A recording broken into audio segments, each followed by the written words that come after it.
Roach was drafted into the Army at the age of 21 in 1968. He spent 2 years as an MP, military police, with an MOS of 95B10. The following are his recollections of his service. US 517-30076. That was my US Army service number. Everything that I talk about will be about the Army.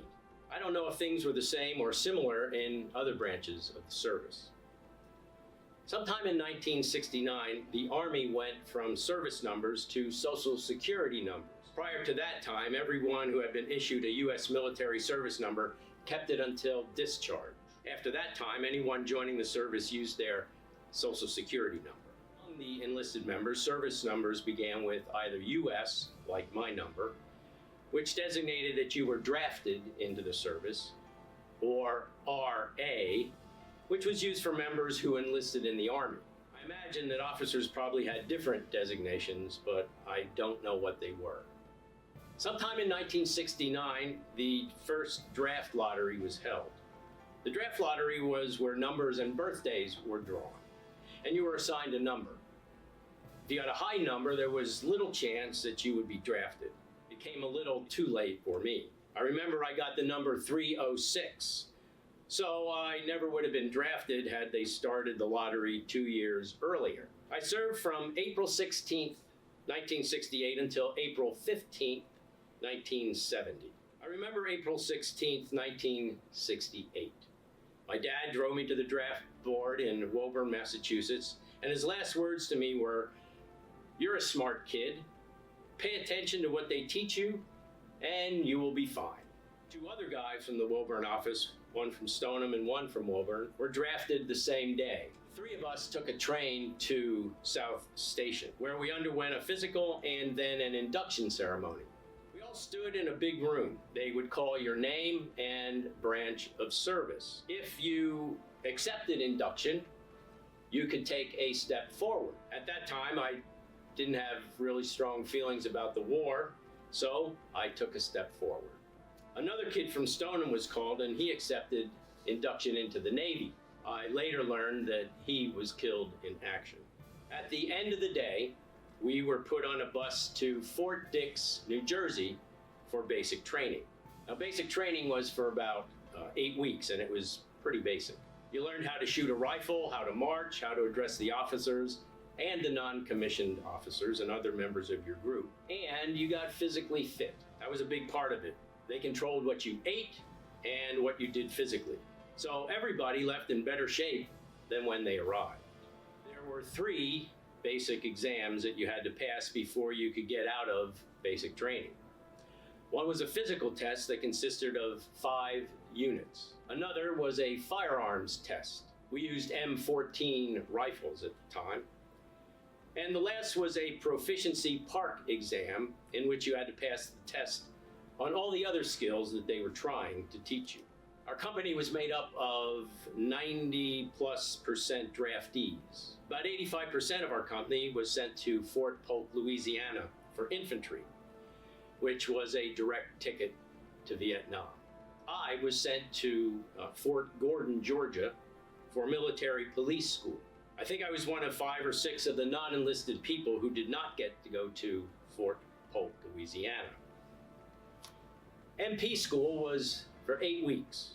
They graduated 2 classes every week. Now, there was no leave given out while you were there, so every weekend we would have to go to the graduation ceremony of the 2 classes that were graduating that week.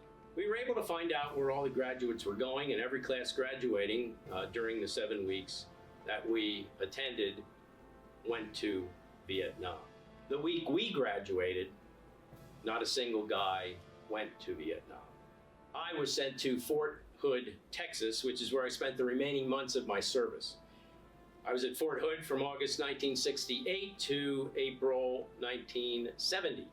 When I got to Fort Hood, I was assigned to Company C of the 518th MP Battalion. 518th MP Battalion is the only MP unit of Fort Hood, which is the largest fort in the entire Army. The MP unit's duties included post patrol, prison control, where we ran the stockade, and riot control. We traded off each month, as did companies A and B. When I arrived at Fort Hood, half of Company C was missing because they were in Chicago, where they were sent because the Democratic Party was holding its convention there, amid threats of riots. The company was there just in case things got out of hand, I guess. And in fact, subsequently, there were riots. And although they were deployed to stop the riots, the company never left the armory. Now, although I spent 3 semesters in college, one of the most eye-opening things I learned in the Army was how people from around the country are so different. I'd gone to college at the University of Massachusetts, so I was mostly around kids from Massachusetts. The Army was the first time that I met people from all over the country, which included people from Appalachia, hippies from California, farmers from Nebraska, and more. My best friend in the Army was from Alaska. His name was Chuck Courtright, and he's the guy that turned me on to reading. I'd really never read anything other than the newspaper, occasional magazine articles, and the racing forum. I never read any books at all in grade school or even high school. Chuck read all the time and obviously loved it. I'd ask, "What are you reading?" He'd say, "Oh, you'll love this book. I'll let you read it when I'm done."